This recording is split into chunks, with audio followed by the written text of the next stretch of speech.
Let's chat about why your little one is waking early and how to fix it.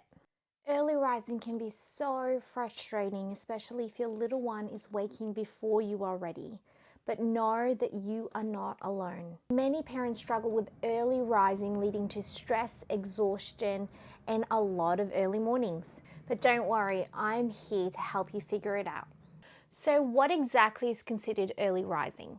If your baby is waking before 6 a.m., this is considered an early morning waking. While waking at 6 a.m. may seem early to you, this is actually biologically normal for little ones to start their day at this time. But if your little one constantly wakes before 6 a.m., there may be underlying reasons at play. Let's dive into those factors so you can better understand why this is happening and how you can fix it. So why is your little one waking early? Melatonin, often known as a sleepy hormone, drops in the early hours of the morning, preparing our bodies to wake up and start our day. As a result, we are in a lighter stage of sleep between 4 to 6 a.m., making it easier for us to wake up. As adults, we have become pros at drifting back to sleep when we wake in the night, often not even realizing it. But little ones are not quite there yet. They might need more support to go back to sleep. Without the help of melatonin to keep them sleeping, they're more likely to fully wake. On top of that, other factors can contribute to their early rising, making it harder for them to fall back to sleep. These factors include their sleep environment is not conducive to sleep. Creating an optimal sleep environment is key to encourage the continuation of sleep. When light is sneaking in the early hours of the morning, it stimulates your little one's brain, communicating that it is time to be awake. Moreover, external noise could wake them up during the light stage of sleep.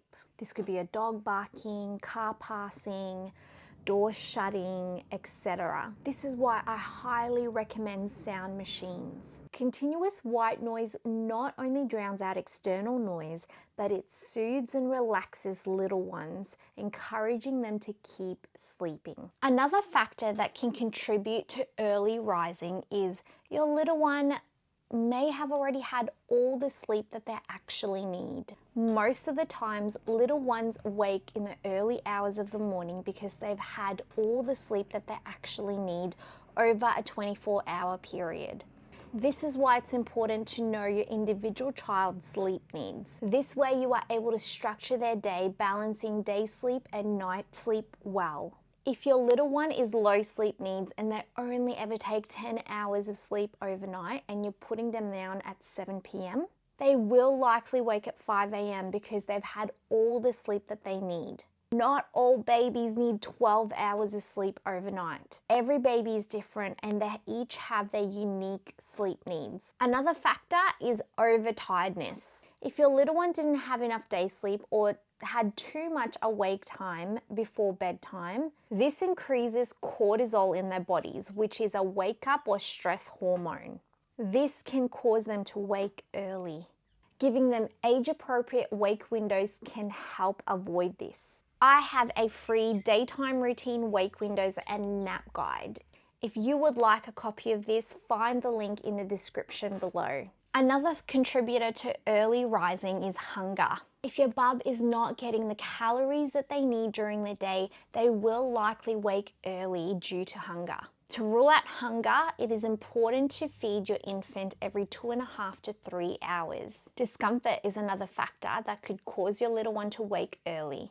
If your little one is sick, teething, gassy, or experiencing some sort of discomfort, this can cause them to wake early, especially when their melatonin decreases in the early hours of the morning. And lastly, little ones can experience early rising due to parent reinforcement. Now, hear me out. You are the best parent for your child. Their sleep is not a reflection of your parenting ability. However, when your little one is waking early and you respond by getting them up, feeding them straight away, and starting their day, this could actually reinforce this early morning waking. This is because you are kick-starting the metabolism before 6 a.m. This could then lead to a habitual wake where they wake at the same time every morning. So what do you do if your little one wakes early? If your little one wakes before 4 a.m., treat this as a night waking. Do all you can to try and get your little one back to sleep. It is important to stay consistent with the approach or method that you choose to use because you do not want to confuse your little one. If your child is waking after 4 a.m. but before 6 a.m., pause and give them a bit of time to go back to sleep. Most of the time when you go to them straight away, you end up stimulating them and fully waking them up.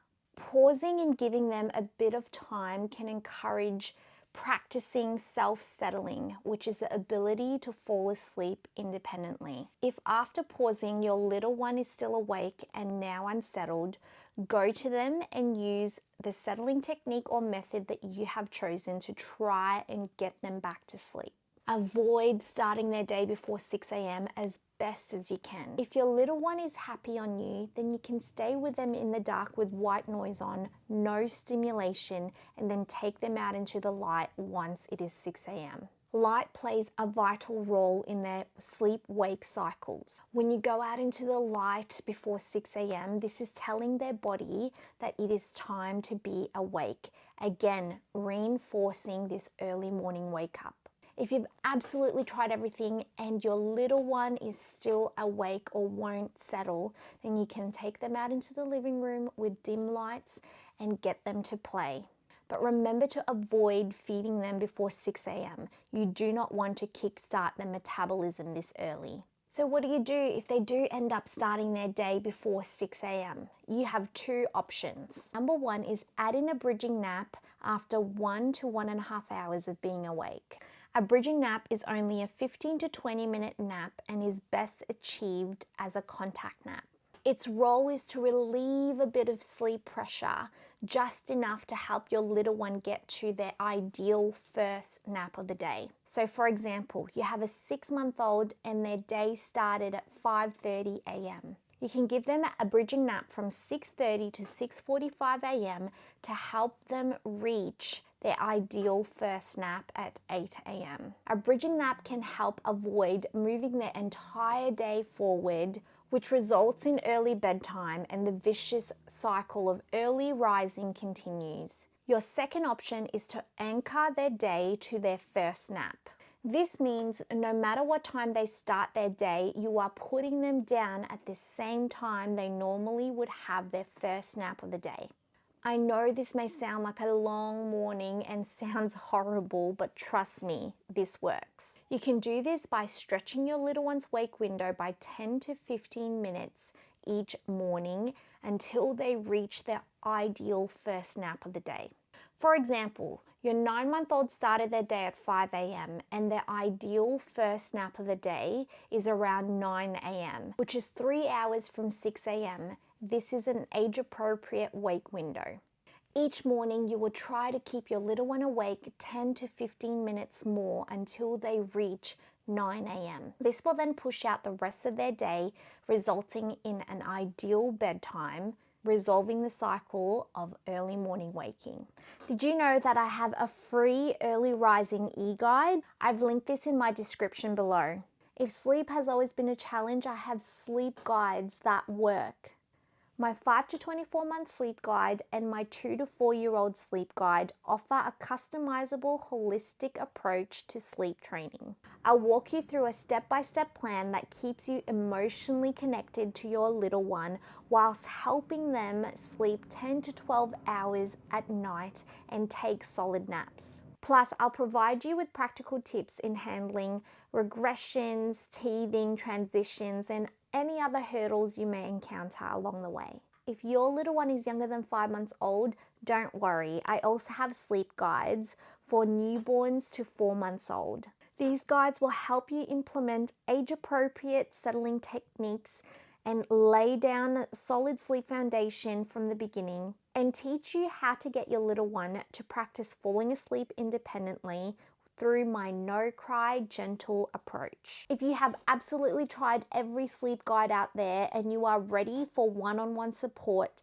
specifically for your child and your family lifestyle, then I have services available for you. If you're unsure where to start, then book a free 15-minute discovery call, which I've linked in my description below. Need more help? Click the link below. If this was helpful, hit like and subscribe for more.